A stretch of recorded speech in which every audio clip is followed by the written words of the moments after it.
Hello student. हमने question number 60 तक पिछले क्लास में हमने बात कर ली थी। हम आज बात करेंगे क्वेश्चन नंबर 61 से। क्वेश्चन नंबर 61 में कह रहा है, निम्नलिखित में से किसका उपयोग अग्निशामक यंत्रों में किया जाता है? Which of the following is used in fire extinguisher? इनमें से किसका यूज अग्निशामक यंत्र में, फायर एक्सटिंग्विशर में किया जाता है? तो देखिए, इसमें ऑप्शन नंबर डी हमारा सही होगा। कार्बन टेट्राक्लोराइड का यूज जो है फायर एक्सटिंग्विशर में किया जाता है। इसका देखो, इसको हम एक नाम और देते हैं, ये इस एक नाम से और जाना जाता है, जिसको हम बोलते हैं पायरीन। ठीक है, जब ये फायर एक्सटिंग्विशर में यूज होता है तो उस समय इसको पायरीन के नाम से भी जाना जाता है। वैसे ये करता क्या है, तो देखिए क्या है ना कि ये वेपर में कन्वर्ट होकर के और आग के ऊपर, जहां पे आग जल रही होती है उसके ऊपर एक लेयर बना लेता है। वेपर में कन्वर्ट होकर के आग के ऊपर एक लेयर बना लेता है, जिससे जो आग के पास जो है ऑक्सीजन की सप्लाई को ये क्या कर देता है, रोक देता है। और ऑक्सीजन की सप्लाई जब रुक जाती है तो आग क्या होगी, बुझ जाएगी। ठीक है, तो इसका फायर एक्सटिंग्विशर में यूज किया जाता है। क्वेश्चन नंबर 62 की बात करते हैं। क्वेश्चन नंबर 62 में कह रहा है, निम्न में से कौन सा एक संवेदनहारी है? संवेदनहारी है। Which of the following is an anaesthetic? Anaesthetic के तौर पे किसका यूज किया जाता है? तो क्लोरोफॉर्म का यूज किया जाता है। क्लोरोफॉर्म जो है, आप जानते हैं कि सर्जरी के टाइम पे, पहले के टाइम पे सर्जरी करते समय पे क्लोरोफॉर्म का यूज किया जाता था मरीज को बेहोश करने के लिए। इसी को हम एनेस्थेटिक बोलते हैं। तो इसका यूज किया जाता है। इसके अलावा ईथर का भी यूज किया जाता है, कोकीन का भी यूज किया जाता था। ठीक है, इसको एक ईथर के ऑप्शन के रूप में इसको लिया गया था। ठीक है, तो क्वेश्चन नंबर 62 का हमारा ऑप्शन नंबर बी क्या होगा, सही होगा। हम अगली क्वेश्चन बात करते हैं। अगला क्वेश्चन नंबर 63 में बोल रहा है कि निम्न में से एल्कोहलिक केओएच की प्रति सबसे अधिक क्रियाशील है। Among the following the most reactive towards alcoholic KOH is. देखिए, अब यहाँ पे समझना ये है कि एल्कोहलिक केओएच से रिएक्शन कौन फास्टर करेगा। तो देखिए, एल्कोहलिक केओएच से जब भी हम एल्काइल हैलाइड पे रिएक्शन कराते हैं तो एल्कीन बनता है। तो एल्कीन बनता है तो इसमें क्या है ना, इसमें हमारे पास देखिए ये विनाइल हैलाइड है। ठीक है, ये हमारा प्राइमरी हैलाइड है, ये भी प्राइमरी हैलाइड है और ये भी प्राइमरी हैलाइड है। तीनों प्राइमरी हैलाइड हैं और ये विनाइल हैलाइड है। ठीक है, तो अब इसमें क्या है ना कि कौन ज्यादा जो है, जो एल्कीन बनेगा वो एल्कीन कौन सा ज्यादा स्टेबल होगा, इनमें से जितने एल्कीन्स बनेंगी उनमें से कौन सी एल्कीन सबसे ज्यादा स्टेबल होगी, उसी को हम क्या कहेंगे, वही जो है ज्यादा रिएक्टिव होगी। देखिए, होता क्या है ना कि वही अभिक्रिया तेजी से होती है या वही रिएक्शन तेजी से होती है जिसका प्रोडक्ट ज्यादा स्टेबल होता है। तो इसमें से जिसका प्रोडक्ट ज्यादा स्टेबल होगा, अब देखिए इसके रिएक्शन का बनता क्या है, एल्कीन बनता है। तो जो प्रोडक्ट ज्यादा स्टेबल होगा वही रिएक्शन फास्टर होगी। तो देखते हैं, इसको सॉल्व करके देखते हैं। देखिए, हमें बोल रहा है कि को हमारा क्वेश्चन नंबर फर्स्ट दे रखा है, ध्यान से देखिएगा। हमारा इसमें ऑप्शन नंबर ए दे रखा है। ऑप्शन नंबर ए आप देख सकते हैं, आपको ऑप्शन नंबर ए दे रखा है CH2CH Br। हमें विनाइल हाइलाइट दे रखा है, तो CH2 double bond CH Br। अब देखिए, ये जो होता है ना, इसके साथ दिक्कत क्या है कि ये वाला जो कार्बन है, आप जानते हैं कि जिस कार्बन पर डबल बॉन्ड होता है उसका हाइब्रिडाइजेशन sp2 होता है। और हाइब्रिडाइजेशन sp2 होने की वजह से साथ में इसके पास जानते हैं आप लोग, लोन पेयर होता है। ठीक है, ब्रोमीन के पास वाइट आउटर सेल में कितने इलेक्ट्रॉन होते हैं, 7 इलेक्ट्रॉन होते हैं, जिसमें से एक यूज किया है, 6 इलेक्ट्रॉन बचे हुए हैं। तो ये इसके साथ ना रेजोनेंस में आ जाएगा। देखिए, ये इसके साथ क्या होगा, रेजोनेंस में आ जाएगा, जिसकी वजह से यहाँ पे एक पार्शियल डबल बॉन्ड देखने को मिलेगा आपको। ठीक है ना, यहाँ पर अगर आप देखेंगे तो इसका अगर रेजोनेंस हाइब्रिड बनाएंगे तो यहाँ पर आपको ना एक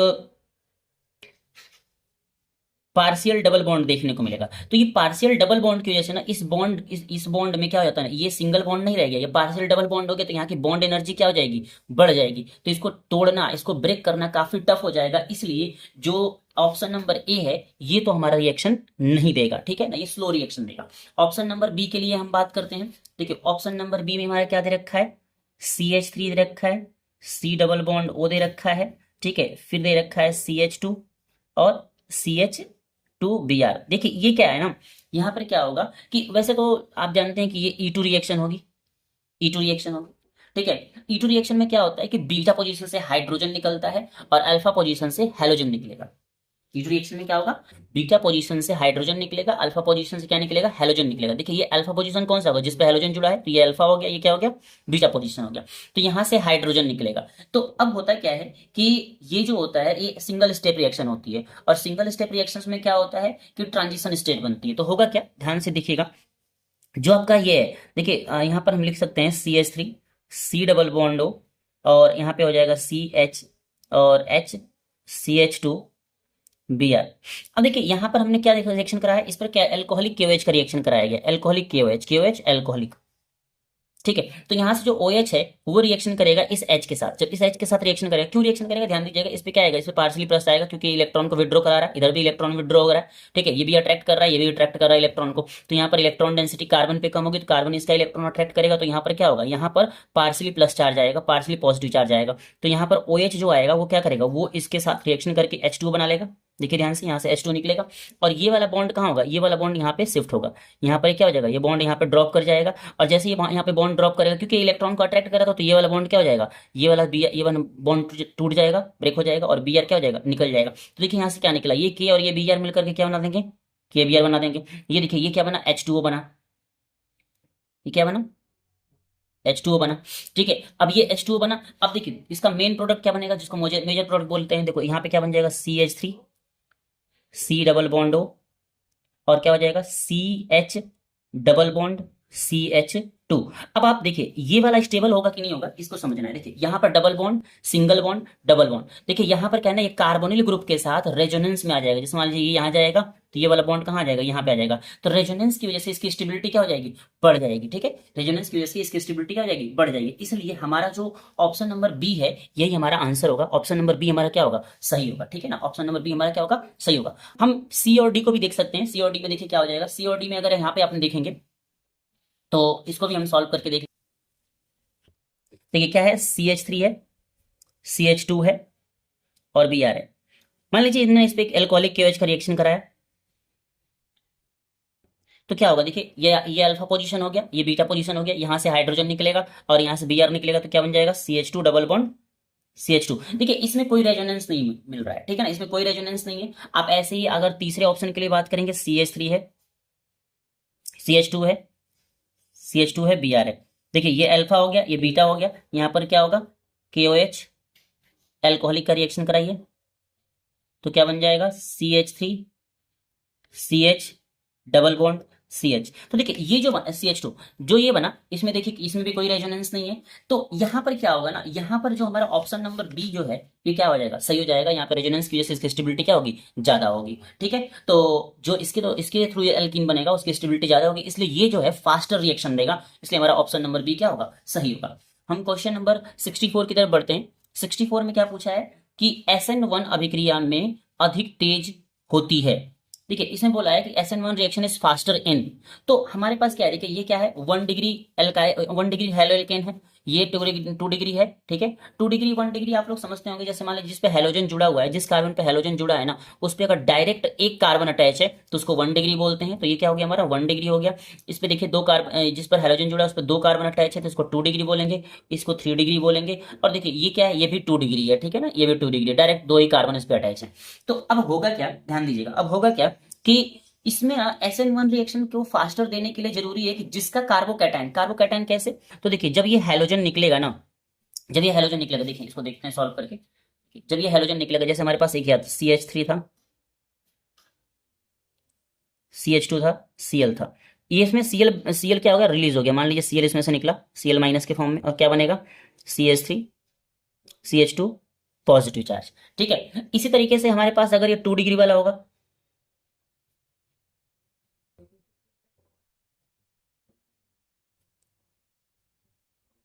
यहां से भी Cl निकलेगा, मान लीजिए निकल गया Cl, तो क्या बन जाएगा, 2 डिग्री कार्बोकैटायन बना।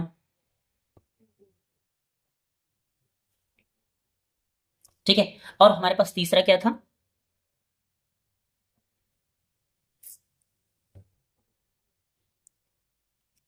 Cl था यहाँ पे Cl था। ठीक है, तो ये हो जाएगा CH3 देखिए यहां से भी Cl अगर निकला तो क्या बन जाएगा,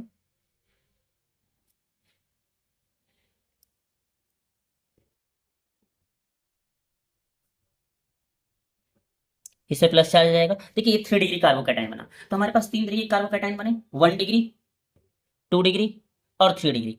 तो देखिए होता क्या है ना, देखिए इस वाले कार्बन को ध्यान से देखिए, इस पर क्या इलेक्ट्रॉन डेफिशिएंसी है, इस पे प्लस चार्ज है, मतलब इस पे इलेक्ट्रॉन की कमी है, तो ये क्या देख करेगा, इसको इलेक्ट्रॉन डोनेट करेगा। तो देखिए जब इलेक्ट्रॉन डोनेट करेगा, इसकी इलेक्ट्रॉन डेंसिटी क्या होगी, इस पे इलेक्ट्रॉन की जो कमी होगी, जैसे जैसे इलेक्ट्रॉन देगा इसके पास इलेक्ट्रॉन की कमी क्या होगी, घटती जाएगी। यहाँ पे देखिए इलेक्ट्रॉन देने के वाले क्या है, 2 ग्रुप हैं, यहाँ पर इलेक्ट्रॉन देने वाले कितने ग्रुप हैं? 3 ग्रुप हैं। ठीक है, तो देखिए जहां पर इलेक्ट्रॉन देने वाले ग्रुप ज्यादा होंगे वहां पर इस पर इलेक्ट्रॉन डेंसिटी क्या हो जाएगी? बढ़ेगी, और इसका प्लस चार्ज क्या होगा? प्लस कैरेक्टर क्या होगा? या इलेक्ट्रॉन की कमी जो है इस पे क्या होगी? कम होती जाएगी, घटती जाएगी, तो स्टेबिलिटी क्या होगी? बढ़ती जाएगी। देखिए इसकी प्रॉब्लम क्या है कि इसके साथ जो है ना, इस पे प्लस चार्ज है, इसकी वजह से इसकी रिएक्टिविटी ज्यादा होगी। तो जहां पर इसको इलेक्ट्रॉन ज्यादा मिलेगा वहां पर इसके प्लस कैरेक्टर क्या हो जाएंगे? कम हो जाएगा, इसकी इलेक्ट्रॉन की डिफिशियंसी कम हो जाएगी, तो स्टेबिलिटी क्या हो जाएगी? बढ़ जाएगी। इसलिए जो 3 डिग्री कार्बोकैटायन है या कैसे तो 3 डिग्री हेलो एल्केन है, ये SN1 रिएक्शन क्या होता है? फास्टर देता है। यही अगर मान लीजिए SN2 की हम बात करते हैं ना, तो 1 डिग्री फास्टर देता है। ठीक है ना, क्योंकि वहां पर क्या होता है, वो 1 स्टेप रिएक्शन होती है और वहां पे बैक अटैक होता है। ठीक है, वहां पे स्टेरिक हिंड्रेंस काम कर जाता है। स्टेरिक हिंड्रेंस जहां पे ज्यादा होगा वहां पर रिएक्शन क्या हो जाएगी? स्लो हो जाएगी। देखिए यहाँ पे स्टेरिक हिंड्रेंस ज्यादा है और यहाँ पे स्टेरिक हिंड्रेंस थोड़ा कम हुआ, यहाँ पे स्टेरिक हिंड्रेंस बिल्कुल कम हो जाएगा, तो वहां पर रिएक्शन क्या होगी? 1 डिग्री फास्टर देगा। किस केस में? SN2 के केस में। लेकिन SN1 के केस में क्या होगा? 3 डिग्री रिएक्शन क्या होगा? फास्टर देगा। ठीक है, क्वेश्चन नंबर 65 की तरफ बढ़ते हैं। देखिए ये रिएक्शन बहुत इंपॉर्टेंट है, ये मान के चलिए कि आपके एग्जाम में मिल सकती है। ये रिएक्शन बहुत इंपॉर्टेंट है। इस रिएक्शन को हम बोल रहे हैं पैराटोलुडिन। पैराटोलुडिन का मतलब क्या हुआ? देखिए पैराटोलुडिन का मतलब ये हुआ कि ये बेंजीन हो गया, बेंजीन पे CH3 हो गया और इसके नीचे क्या हो गया? NH2 हो गया। ठीक है, इसको पैराटोलुडिन बोलते हैं। ठीक है, पैराटोलुडिन पे क्या बोल रहा है कि हम क्लोरोफॉर्म का रिएक्शन कराएंगे। किसका रिएक्शन कराएंगे? CHCl3 और KOH एल्कोहलिक का। ठीक है, तो इस पे जब इसका रिएक्शन कराएंगे तो बनेगा क्या? तो देखिए इसका प्रोडक्ट बनेगा यहां पर NC और क्या हो जाएगा? CH3। इसको हम कार्बिल एमीन रिएक्शन बोलते हैं या इसको आइसोसाइनाइड टेस्ट भी बोलते हैं। जितनी प्राइमरी एमीन होती हैं, प्राइमरी एमीन मतलब NH2 ग्रुप से सिर्फ एक कार्बन अटैच हो, इसको हम क्या बोलेंगे? प्राइमरी एमीन बोलेंगे। ठीक है ना, सिर्फ एक कार्बन डायरेक्ट अटैच हो। जितनी प्राइमरी एमीन होती हैं वो सभी की सभी ये केमिकल टेस्ट देंगी। ठीक है, इसको कार्बिल एमीन रिएक्शन भी बोलते हैं। इसको बोला जाता है कार्बिल एमीन रिएक्शन। ठीक है, या इसको आइसोसाइनाइड टेस्ट भी बोला जाता है। ठीक है ना, इसको आइसोसाइनाइड टेस्ट भी बोला जाता है। देखिए मैं इसकी मैकेनिज्म आप लोगों को थोड़ा सा बताता हूँ। ठीक है, मैकेनिज्म वैसे आपके सिलेबस में नहीं है बट थोड़ा सा मैं आपको मैकेनिज्म बताता हूँ। पहले तो हम कहेंगे हमारे पास जो CHCl3 है ये KOH से रिएक्शन करेगा और KOH से रिएक्शन करेगा। देखिए इसके पास OH है, यहाँ पे हाइड्रोजन है, तो हाइड्रोजन क्या करे? हाइड्रोजन क्या होगा? देखो हाइड्रोजन के केस में क्या होगा? यहाँ पे ध्यान से सुनेंगे आप। देखिए इस पे क्या हो जाएगा? ये एक हाइड्रोजन है और इस पे Cl जुड़ा हुआ है, यहाँ पे भी Cl लगा हुआ है, यहाँ पे भी Cl लगा हुआ है। तो देखिए OH आएगा और इसके साथ रिएक्शन कर जाएगा, तो ये क्या बना लेंगे? H2O बना लेंगे। और H2O बनाएंगे तो क्या मिल जाएगा हमें? हमें देखो H2O बनाएंगे तो हमें मिलेगा Cl Cl Cl और इस पे आ जाएगा नेगेटिव चार्ज। ठीक है, अब देखिए यहां से क्या होगा ना, यहां से एक Cl और निकलेगा, यहां से Cl निकलेगा, माइनस का Cl निकल गया इलेक्ट्रॉन लेकर के, तो ये बन जाएगा आपका Cl और इसके पास 2 इलेक्ट्रॉन हो जाएंगे। ठीक है ना, 2 इलेक्ट्रॉन। देखिए इसके पास वैसे भी इलेक्ट्रॉन 2 ही था। ठीक है, तो इसके पास 2 इलेक्ट्रॉन हो जाएंगे, तो इसको हम क्या बोलते हैं? इसको बोलते हैं कार्बिन्स। ये बन गया आपका कार्बिन्स। ठीक है, अब कार्बिन्स जो है ना, यही कार्बिन्स रिएक्शन करेगा किसके साथ? ध्यान दीजिएगा, यही कार्बिन्स रिएक्शन करेगा टोलुडिन के साथ। यहां पर क्या है? N। ठीक है, अब देखिए होगा क्या, ध्यान से समझिएगा इसको। होगा क्या, यहां पर आपका NH2 है और इस पे हम किसका रिएक्शन करा रहे हैं?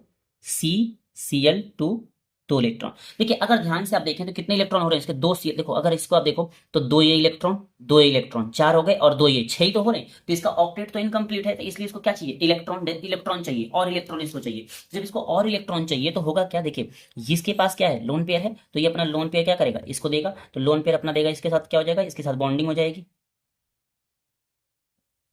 बॉन्डिंग होगी तो क्या बनाएगा? CH3 हो जाएगा ये, और ये क्या हो जाएगा?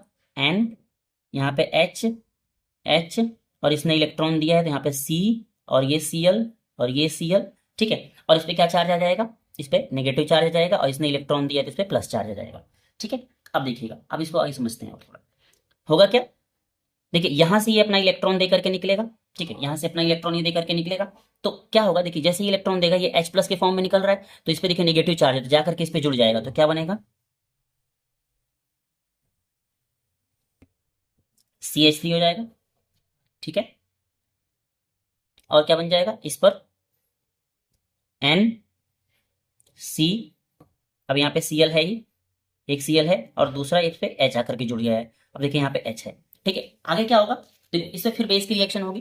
बेस OH की रिएक्शन होगी, OH नेगेटिव की। देखिए यहाँ से हाइड्रोजन निकलेगा, यहाँ से हाइड्रोजन निकलेगा, और साथ में यहाँ से क्या होगा, यहाँ से हाइड्रोजन निकलेगा और यहाँ से एक Cl निकलेगा, यहाँ से Cl निकला। देखिए ध्यान से समझिएगा, यहाँ से हाइड्रोजन निकला तो क्या हो जाएगा, यहाँ पे ये और ये मिलकर के आपस में रिएक्शन कर लेंगे, और ये इलेक्ट्रॉन देगा कहाँ जाएगा, यहाँ पर जाएगा। ठीक है, यहाँ पर इलेक्ट्रॉन देगा तो क्या बनेगा, ध्यान दीजिएगा, क्या इलेक्ट्रॉन क्या बनेगा, तो ये बन जाएगा आपका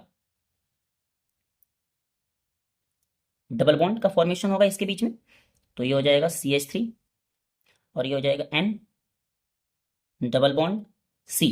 ठीक है, और इस पे क्या बच गया आपका, Cl बच गया, और ये क्या बच गया, हाइड्रोजन बच गया। ठीक है, अब देखिए, अब भी अगर ध्यान से देखिए तो ये क्या करेगा, फिर ये अपना इलेक्ट्रॉन, फिर इस पे बेस का रिएक्शन होगा, वापस से इस पे फिर बेस का रिएक्शन होगा, OH नेगेटिव का, ये निकलेगा, और ये वाला बॉन्ड कहाँ शिफ्ट होगा, कार्बन पे, इसको कार्बन पे शिफ्ट कराइए, ये बॉन्ड कहाँ शिफ्ट होगा, कार्बन पे। कार्बन पे जैसे शिफ्ट होगा तो ये इलेक्ट्रॉन निकलेगा, ठीक है, ये Cl निकल जाएगा, जैसे Cl निकलेगा तो क्या बनेगा, यहाँ पे बन जाएगा आपका, यहाँ पे CH3 आ जाएगा, और यहाँ पे क्या बन जाएगा, देखो NC बचा आपका, तो N डबल बॉन्ड C, और इस पे क्या देखो, ये इलेक्ट्रॉन दे के गया तो इस पे क्या चार्ज आ जाएगा, नेगेटिव चार्ज आ जाएगा। ठीक है, अब इस पे नेगेटिव चार्ज दिखा लो आप, नेगेटिव चार्ज दिखा लो, दो इलेक्ट्रॉन दिखाओ आप इस तरीके से। ठीक है, और ये इसी को ये आपस में इंटर कन्वर्ट होते रहते हैं, मतलब इस तरीके से आपको देखने को मिलेगा। एग्जैक्ट मैं आपको बना के दिखा देता हूँ। तो ये बन जाएगा आपका CH3, और यहाँ पे N ट्रिपल बॉन्ड C पे क्या आ जाएगा, C पे आएगा नेगेटिव चार्ज और N पे आएगा पॉजिटिव चार्ज। देखो NC बना, ठीक है, इसी को आइसोसाइनाइड बोलते हैं। ठीक है, बहुत इंपॉर्टेंट रिएक्शन है, कार्बोनिल रिएक्शन है, सभी प्राइमरी एमीन्स इसको देती हैं। ठीक है, इसलिए देखो इसमें ऑप्शन नंबर हमारा कौन सा सही होगा, बी वाला ऑप्शन सही होगा। ध्यान दीजिए, बी वाला ऑप्शन सही होगा। देखिए इसमें बन रहा है CH3NC बन रहा है। ठीक है, बी वाला ऑप्शन हमारा सही होगा। क्वेश्चन नंबर 66 पे आते हैं। देखो यहाँ पर क्या है, इसमें पूछा है कि कौन सा AgNO3 के साथ सफेद अवक्षेप देगा। ठीक है, व्हाइट प्रेसिपिटेट जो है, इनमें से कौन सा जो है व्हाइट प्रेसिपिटेट देगा, किसके साथ, AgNO3 के साथ। अब देखिए, which will give white precipitate with AgNO3। AgNO3 के साथ व्हाइट प्रेसिपिटेट वही देगा जो Cl को Cl नेगेटिव के फॉर्म में रिलीज कर पाएगा। ध्यान दीजिएगा, यहाँ पे Cl नेगेटिव के फॉर्म में जब रिलीज होगा तो वही क्या करेगा, वही जा करके AgNO3 के साथ रिएक्शन करेगा, AgNO3 के साथ रिएक्शन करेगा और क्या बना देगा, AgCl बनाएगा, जिसका व्हाइट प्रेसिपिटेट होता है। तो देखिए यहाँ पर क्या है ना, देखते हैं कौन सा Cl जो है आसानी से यहाँ से रिलीज हो सकता है।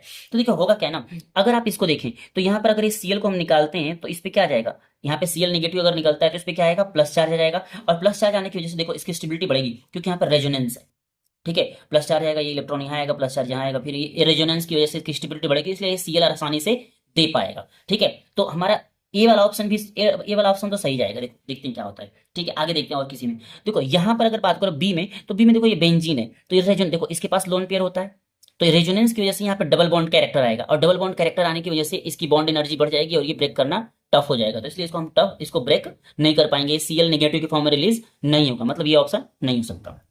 यहाँ पे बात करते हैं, देखो ये भी Cl CH2 से जुड़ा हुआ है, अगर मान लो ये Cl निकलता है तो इस पे प्लस चार्ज आएगा और रेजोनेंस की वजह से इसकी स्टेबिलिटी बढ़ जाएगी। ठीक है, तो इसलिए हमारा ए और बी दोनों ऑप्शन क्या होगा, सही होगा। ठीक है, ये ए और बी दोनों ऑप्शन सही होगा, दोनों क्या करेंगे, AgNO3 के साथ रिएक्शन करके व्हाइट प्रेसिपिटेट देंगे। ठीक है, क्वेश्चन नंबर 67 की तरफ बढ़ते हैं। क्वेश्चन नंबर 67 बोल रहा है कि बेंजीन को अगर Cl2 के साथ रिएक्शन कराते हैं HNO की प्रेजेंस में तो एक P बनता है। तो बताइए P क्या है। ठीक है ना, होता क्या है ना कि अगर हम बेंजीन लेते हैं, ये बेंजीन है हमारा,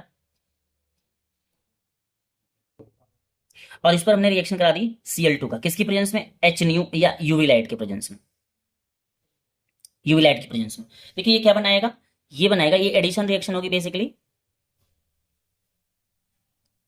Cl Cl Cl Cl Cl और Cl, इसको बोलते हैं बेंजीन हेक्साक्लोराइड, इसको BHC बोलते हैं, बेंजीन हेक्साक्लोराइड, या इसको आप बोल सकते हो 1 2 3 4 5 6 हेक्साक्लोरो साइक्लोहेक्सेन। ठीक है ना, तो हमारा ऑप्शन नंबर देखिए इसमें कहाँ है, देखिए ये तो होगा नहीं, ये भी नहीं होएगा। ठीक है, 12 हाइड्रोजन है, इसमें 6 हाइड्रोजन थे, तो देखो क्या हो जाएगा, ये वाला ऑप्शन हमारा बी वाला ऑप्शन सही हो जाएगा। ठीक है, तो क्वेश्चन नंबर 68 पे बात करते हैं। क्वेश्चन नंबर 68 में क्या कह रहा है कि CH3MgBr एक ऑर्गेनोमेटेलिक यौगिक है जिसका कारण है।